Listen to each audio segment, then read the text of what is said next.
Hell, hello, Atlanta sports fans. How are you? A bit of a technical difficulty starting out. I've got a brand new camera, and I thought I had switched it over to the old camera because I'm not quite happy with how this one's doing. So that's the reason for the delayed start. I had to reach up and flip that camera lens open. But how the heck are you, Atlanta? And if you look behind me, no more ominous background. This is the new home, the new studio for Believe in Atlanta Sports. We got some paint up.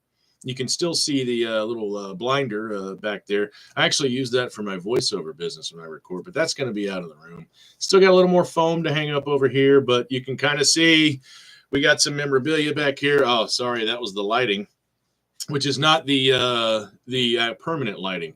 We're still a work in progress here. Like I said, humble beginnings. Here at Believe in Atlanta Sports. But I wanted to get back to you because, again, this whole room was torn apart.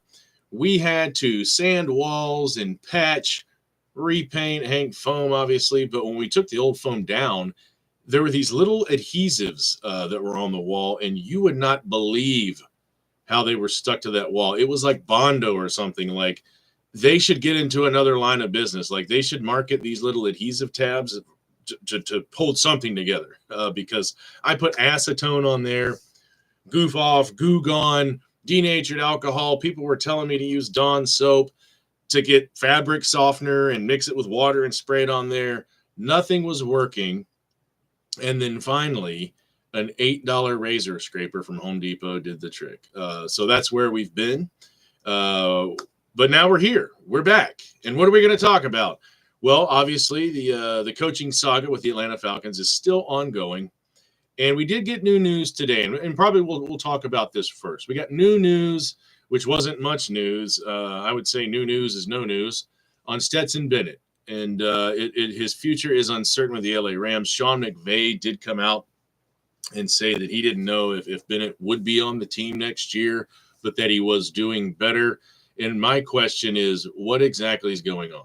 And it's not just on my mind, it's on everyone's mind. What is going on with Stetson Bennett?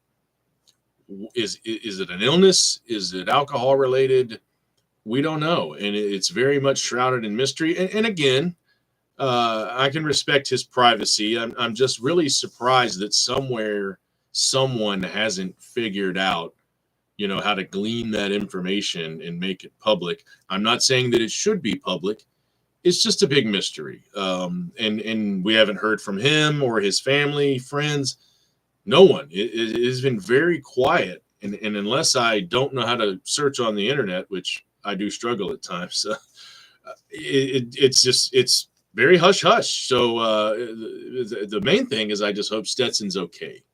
According to McVay, he's doing better, but what was he like before? He just seemed like everything was going well. He was competing for that backup job, even kind of, lighting a fire. Not that he needed it, but, he was kind of getting a little fire under Stafford's butt, giving him some competition, pushing him to be better. And everything seemed to be going well out there in LA. And then, you get the article one day, the news release that says, he's leaving the team. It's undisclosed. And I believe they used the term illness. And that was about it. We don't know. So, Stetson, chances of you seeing this are probably pretty slim, but we're thinking about you. And we hope you get back soon. And we hope you get back to playing football because we know you love it. And, a lot of people, have said that he needs a job or he'll need a job and he should come to Atlanta with that new coach. But, Falcons fans, if that's what you're hoping for, don't put all your eggs in that basket. We love football. We love to be entertained. We love to talk about it. We love to have our opinions. But at the end of the day, there are a lot more important things in life than the National Football League and a game that those gentlemen are very lucky, and they know this, very lucky to be playing for a lot of money. So, that's – and again, not a lot on that subject. It just came out today. The McVay said he didn't think he would be back with the team. It's kind of up in the air. It's kind of questionable. So at the end of the day, just, man, I hope you get well, Stetson. I hope you are well. And I know it's just our own morbid curiosity. We're just all wondering what happened and what's going on. And maybe in time, the LA Rams and Stetson Bennett will be ready to release a statement. Maybe not. Maybe he comes back and we never know what happened. That's his business. But it does. It does. I won't. It doesn't eat away at me, but it does make me wonder sometimes just what exactly is going on. But that's that.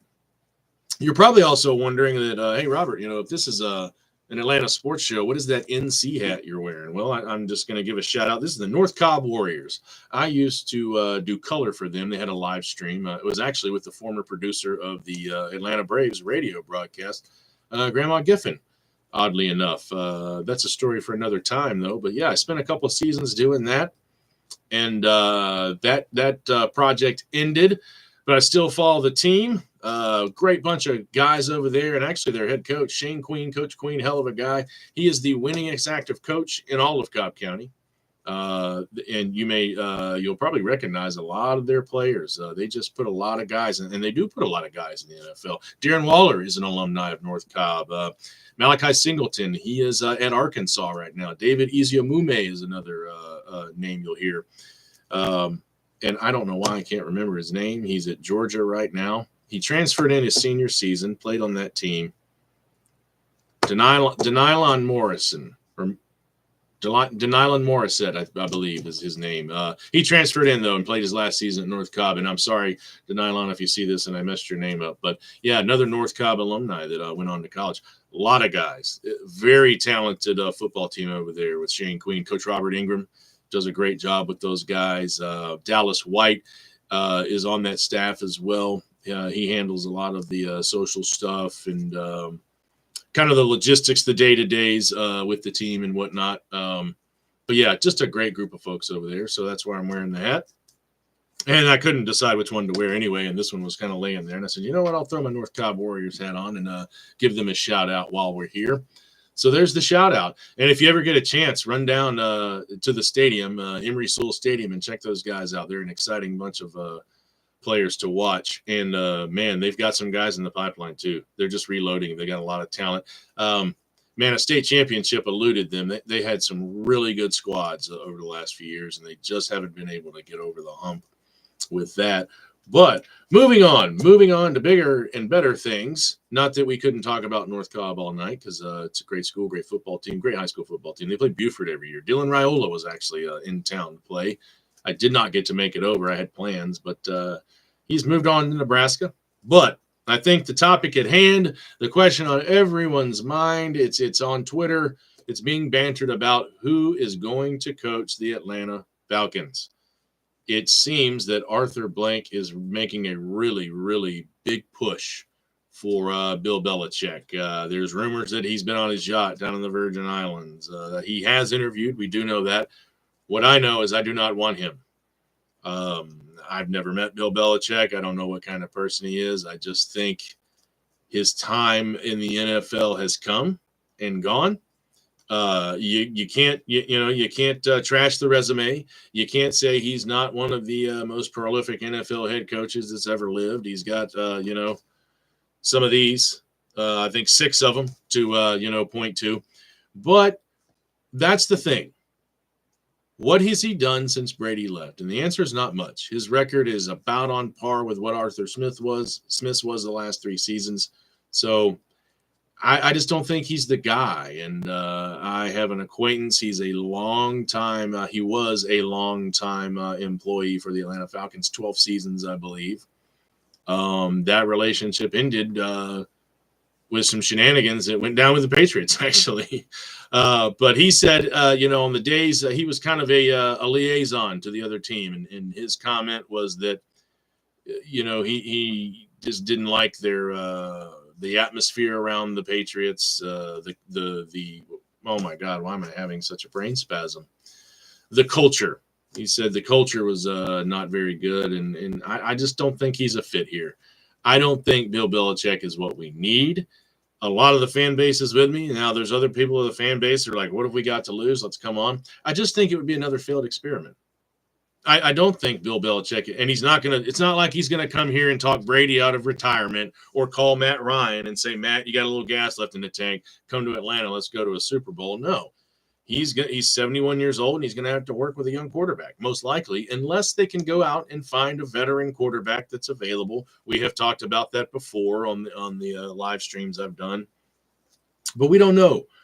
We just don't know. It's going to be fun to watch the offseason as and a lot of things are going to pick up after the Super Bowl. Things, not that things don't happen, but, during the playoffs and the Super Bowl, things are kind of quiet. But as soon as the season is officially over for everyone, that's when you sort of see the ball get rolling. And we could name a coach this week. You never know. I know the Falcons are probably not going to rush that decision, but if there is someone that I would like, it would be Mike Macdonald, the defensive coordinator from the Baltimore Ravens. Young guy. This doesn't matter. It's just a personal preference for me that I like. He has ties to the state of Georgia. He was actually a linebackers coach at Cedar Shoals High School in Athens, Georgia, while he was attending the University of Georgia. Then he was on that staff. He joined Mark Richt's staff, actually. And he's actually risen quite rapidly through the ranks. Most recently, he was the D coordinator at Michigan, and he made $1 million a year. And that was kind of astonishing at the time. That was like, holy cow. A salary. It was record-breaking, if I'm not mistaken. So to go from where he's been, he's only 36 years old, young guy. I like him. I think it's just what we need. You get him in here. He's young. He's hungry. He's got the fire. He wants to win. The only question would be, is he ready? And are you ever, no matter how many years of, D coordinator, O coordinator, whatever position you may hold on a team, are you ever really ready to take the helm of an NFL franchise, no matter what age you are? It's a big job. It's a lot of responsibility. But, Mike Tomlin was 36, I believe, when he took over the Steelers. McVay was much younger when he took the Rams job. I think he was, 32 or 33, maybe. So, I haven't seen a lot of press on him. I haven't seen a lot of his interviews. But from what I've read and what I've seen, of his coaching work, he's a fiery competitor and a solid leader, and that's who I would like. They interviewed Harbaugh today or yesterday. I don't want that shit show here. Again, I'm not saying anything about Harbaugh's character. I don't know the man, don't know the family.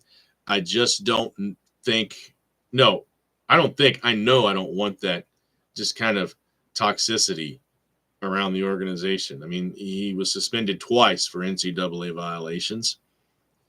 Seemingly is, and again, here's another thing that just popped in my head that I read about. He's drafting a contract with the University of Michigan as we speak, in case he does not take an NFL job. I personally think that Jim Harbaugh is going to take an NFL job. He's flirted with it for years now. It's where he wants to get back to. His brother is the coach of the Ravens.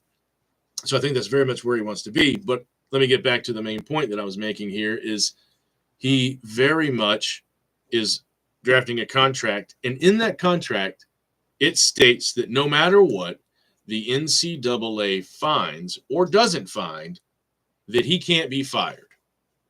Now, if you're going to claim innocence and you're going to claim no wrongdoing, which he has done, he's done it. He has said he was unaware of the sign-stealing scheme and unaware of some of these violations. And the NCAA, as we know, is still dragging their feet and going along. And eventually they will hand down some sanctions and they will punish Michigan and hold them accountable. I think they're going to strip them of that title and vacate the wins. That's a whole other story we could get into for another time, but we won't right now because I got a soapbox for that. I paid money to go to that school. I paid a lot of money to attend an IT cybersecurity program there, and I bought my Michigan hat. I bought my Michigan shirt. I said, hey, I'm enrolled. I'm a student. I didn't hit the campus. I went online 3 nights a week for over a year, and I graduated. I have a piece of paper that says I completed a course in IT and cybersecurity from the engineering school at the University of Michigan, Ann Arbor. And I was going to go to some games, and I said, hey, I'll root for the Wolverines as long as they're not playing my dogs or it doesn't have anything, it doesn't kind of, step on Georgia's toes, because that's where my football, is college football is bred. That's my bread and butter. That's where my bread is buttered with the University of Georgia. I attended there as well. And I am a diehard, dyed in the wool dog fan, card carrying. And, but the seemingly, and we're doing it anyway, we're just going to go ahead and get on the soapbox for a little bit, the seemingly lack of accountability up there between everyone, and they're trying to create this narrative of it's us against the world and it's a witch hunt. No, you got caught, so own it. Just accept accountability and own it, please, for the love of God. So that's all I'll say about that now. Maybe we'll do a whole nother episode about Michigan football. But again, I don't like it. I'm not saying he's not a good coach. I'm not saying he's not a good person. I've just something about him in his interviews and in how he's carried himself at Michigan just rubs me the wrong way. And who's to say, that he may come here and win a Super Bowl for us. I don't care who it is. I can tell you I don't want Belichick. I just want a strong vocal leader, someone who's going to stand out, someone who's going to bring some energy and some life into this city and this fan base. I think we need a dynamic coach. Now, I don't think that should, take precedence over their skill or what they bring to the table, but I would like someone with a little more personality, just to kind of get Atlanta fans excited about football again. We want a winner. That's really at the end of the day, when you think about it, Atlanta just wants a winner. And we've been a winner before, but I'll say this, and I say it all the time, and you Falcons fans know just as well as I do. We've been talking about it for almost a decade now. If you've listened to any of our prior podcasts or shows, you know as well. We got things to fix, and it's been the same problem for a long time now. Another thing I can tell you is I do not want to trade that 8 pick to the Bears for Justin Fields, for crying out loud. Again, watched him play locally around here, around Harrison High School. I don't live too far from here. Sure, he's a hell of a guy. I just don't think he's going to pan out. The Bears, what is this, season 3 for him? They're already looking to get rid of him. They're already thinking about drafting Caleb Williams. From what I understand, Caleb Williams wants assurance that the Bears aren't going to draft him. But who knows if that's really true? You can't believe everything you see on the internet. You can't believe everything you read and hear in the sports media world these days. Anyway, a lot of it is speculation and hot takes, and you just have to kind of sift through the bullshit and find the real truth. But again, at this point, it doesn't seem like there's a strong favorite, a heavy favorite to coach the Atlanta Falcons. No one's kind of pulled ahead, not from anything I've seen or heard from the people I know. But at the end of the day, my pick's Mike McDonald. I'd love to hear who your pick is. You can find us on Twitter at BelieveNATL66. You can also email us at Believe. Oh, my God. I should be better prepared when I do these things. I thought I had it committed to memory, and I don't. It's BelieveATL66@gmail.com. But, hey, at the very least, you can just watch this live stream and laugh at what a fool I'm making of myself, because I'm going live and putting myself out on the internet for people to watch. And, I didn't have all my shit together. But, sometimes the best shows come from when you just kind of shoot from the hip. And that's what I did tonight, because I just wanted to get on, let you guys peep the new background, where we're going to be coming from, and talk a little more Falcons football and who do we think might be coming in to coach this team. And, man, I'm ready to know the answer. I'm ready to know so they can get to work, because the Falcons do have a lot of work to do. They got to fix that D-line, the pass rush we've been talking about. Seems like for ages. I think the last really good, solid pass rusher we had was John Abraham. And red zone has been a thing. O-line did improve. They are improving. I hope they continue to gel and they, get some continuity there. Those are our 3 big ones, and it'll be interesting to see who we get come draft day. If we hang on to that 8 pick, or we trade it and try to go up a little higher and grab a quarterback, or we get a veteran, who knows, really? I really have no idea. But what I do know, and this is crazy, this is absolutely insane. I cannot believe I'm about to say this, but we are less than 30 days, less than a month away from leather popping down in Orlando. And what an exciting season of Atlanta Braves baseball this is shaping up to be. We got Chris Sale. And if you haven't been watching, go read up. They just extended Anthopoulos. I believe he's here through the 2032 season now. If that contract goes to the end, we all know how sports work. You can sign a 15-year deal and be gone in 3, either by trade or being fired or whatever. But Anthopoulos just brought in a haul in the international pool. We signed a lot of great players. He's loading up that farm system again, because it was depleted. It was depleted. Oh, my goodness, folks. I got hats falling off the wall here. I don't know if you saw that. I have had hooks hung up here, and one of them just fell down and knocked a can over, scared the bejesus out of me right here live on YouTube. But let's go back to that. Yeah. So the farm system was pretty much, ransacked when everybody came up. Albies was down there. He's up.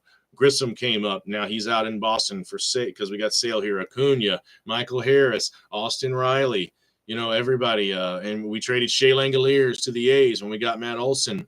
So yeah, we the farm system was looking a little bleak, but they're loading it back up. They're stocking it back up to develop some more talent to bring up. And, because these guys are still young, but, time's going to go by. These guys are going to get older. And, that's just kind of how it's going to go. So you always got to have something in the pantry to pull out and in case of injury. And I guess, I'm going to save it for another episode. I do want to talk about Ronald Acuna. I love the guy, but he is playing an awful lot of baseball. And that can be a bad thing. And I'll save that for another show. I do want to tell you, I'm working on trying to figure out the logistics of turning this into the podcast. So you can go to Apple Podcasts. We are on Stitcher, TuneIn, Spotify, Google, Amazon. We're all over the place. I just don't have the gear that will allow me to turn it into a podcast is on back order. I don't have it here yet. Supposedly there's a way I can do it when I'm done here, but I have not figured it out yet. I've watched videos and trying to figure out a way to get this to you because the idea is to go live 3 nights a week, try to gain some traction, get some of you guys to jump on in here with me and ask some questions and toss some things around, kick it around. But after that, I'm going to turn that into a podcast and you can listen to it the next day. Maybe you're not a YouTube person. Maybe you just want to listen in your car while you're driving on the way to work. But also, this is for all you Atlanta fans that are scattered about the world. There's some of you overseas. We also have European fans. We have European Falcons fan clubs and Braves fan clubs in Australia, New Zealand, Asia, South America, Central America, all over the place.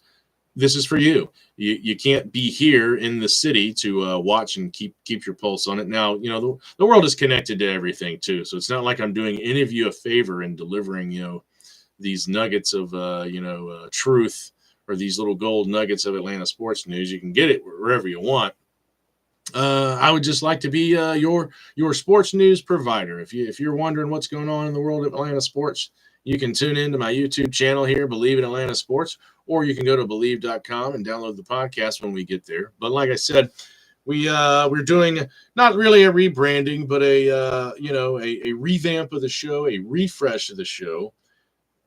I am doing it here now from my home studio that I have decorated up, and I still got some finishing touches. But shorter shows. We're at about 22 minutes now. We're going to try to keep it between 20 and 40 minutes, depending on what we're getting into and how things are going. Now, there's nobody on with me now, but again, I wouldn't expect anyone to be because I haven't been at this very long. I just made this decision towards the end of the year to move forward with this project by myself, which if you want to be a host, if you want to be a guest, feel free to reach out because once again, we are believeatl66@gmail.com. You can hit me up there. You can find us at believeinatl66 on Twitter. Hit me up there. We'd love to have you on. We'd love to talk Atlanta sports. Doesn't matter if you work at Krispy Kreme, the Exxon gas station, the oil change place. If you're an Atlanta sports fan, I want to hear what you have to say. Let's talk. I want to know how you're feeling about how the Falcons are doing. I want to know how you feel about the Atlanta Braves and the moves they've made. And do you think we've done enough to compete seriously for a world title this year? And if we stare down the Phillies again, do we have the moxie to take them down, the energy to get up and show those boys who's boss? Because they have gotten the best of us these past 2 years, and I don't like it. I don't like it. I know you don't like it either. We open up the year. The regular season, we open up with a 3-game set with the Phils. That's going to be an exciting one. I'm pretty sure it's up in Philly at Citizens Bank. I do not think it's down here in Atlanta, but I got a nephew up there, so maybe I can get up there and see him and attend that game. I will proudly wear my Braves gear, but I may have to take a raincoat with all the things that may be hurled at me because we know Philly fans are tough. And I've said this before. Some Philly fans, they go too far sometimes. They just go too far. Now, Atlanta fans can too. I'm not going to sit here and say that we can't because, unfortunately, or fortunately, however you want to look at it, I say it's unfortunate that, sports teams' fan bases have those people that take it personally. I used to be one of those people. I'm no longer that because I just, realized one afternoon long ago that while I'm emotionally invested, I'm not on the payroll. So if Atlanta loses, or the University of Georgia, any of my teams, if they lose, nothing happens to me. There's not a line on my paycheck that says, Falcons loss or Braves victory. I don't get extra money. Nothing happens to me other than the fact that I'm just disappointed my team couldn't pull out the win. But there's people out there that, God, they break their TVs. They throw their cat across the house. They go absolutely bonkers. Now, a lot of those guys and gals, I've definitely seen some girls go pretty batty over some Atlanta sports losses. But a lot of them are financially invested. They have put money on the game, and I do not do that.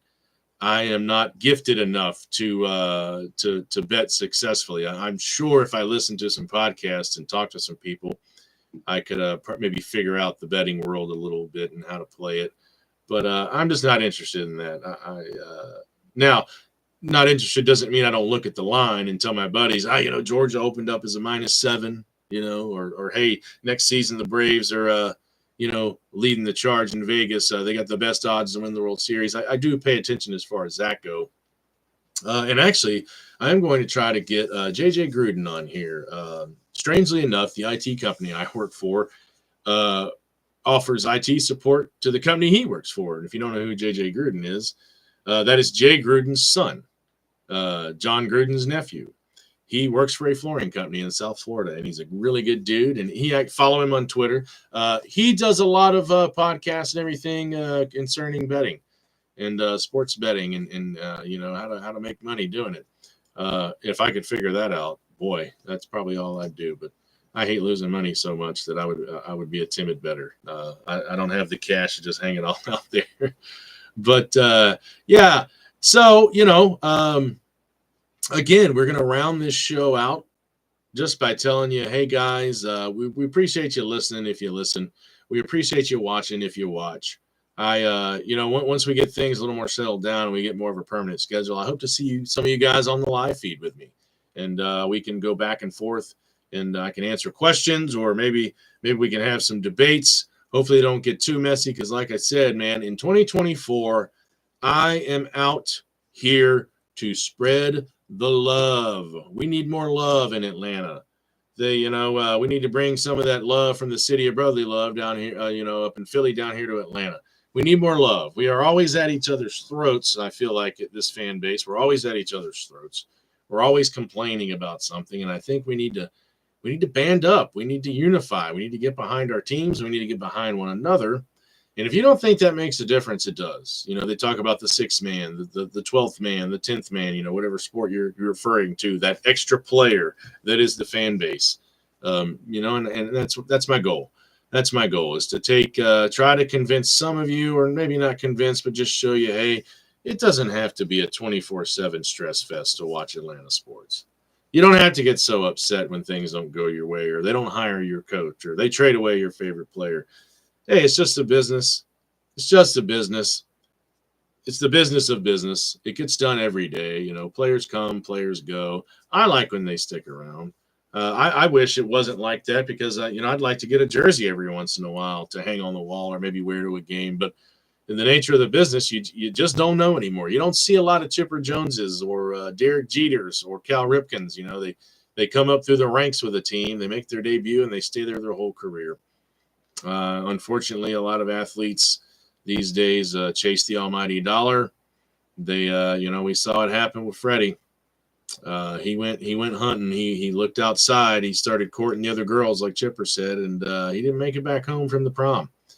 He wound up somewhere else. So it's these days it's a little bit more about money and what can you do for me, I'm afraid, than being with an organization you're comfortable with. I thought for sure Freddie would sign, and because he would be looking across the diamond, at familiar faces for years to come, and all these guys be locked up. But that's not how it happened. But that's one thing I want to stress, guys. I know we all have our opinions and we have our feelings, but at the end of the day, when they make this pick, when they make this coaching hire, which they're going to do soon. I don't know how soon. Could be a week. Could be tonight. Who knows? Things move fast. Sometimes they move slow. We're going to keep our finger on the pulse here at Believe in Atlanta Sports and try to watch our alerts and see and get that news up to you as quickly as I can, because maybe I see it before you. You know, maybe you're working the night shift and, you know, you can't have your phone or you can't check in. But please, whatever happens, let's give them a chance. Even if it's Bill Belichick, let's just give him a chance. Give him a chance to see, you know, what he can do. Give him a chance to prove himself. Give him a chance to win. Be supportive of Arthur and Terry and Rich and the rest of the organization and say, you know what? If this is our guy, then this is our guy. I'm going to roll with him. So let's do that. Let's do that in Atlanta with the Braves. Let's do it with the Dogs, whoever, the Hawks, the Dream, the United. Let's just be more supportive. That's my message tonight. Let's be more supportive. I'm not saying you're not allowed to have your opinion. I'm not saying you're not allowed to feel angry about the Belichick hire. But at the end of the day, we got to watch this team. It's our team. We're fans. Let's be great fans and just say, okay, if it's Bill, it's Bill. We support you, Bill. We're behind you. We're going to come down to the stadium. We're going to buy tickets. If it's Harbaugh, it's Harbaugh. You know, so be it. That being said, it was nice jumping on here with you and getting some content out and saying hello to all you folks in Atlanta. And, man, I'm telling you, we love you. We need you. Keep coming back. Hit me up with some emails. Hit me up with some topics. This is a show for fans, by fans. And with that being said, good night, Atlanta. We love you, and we need you. We'll see you next time.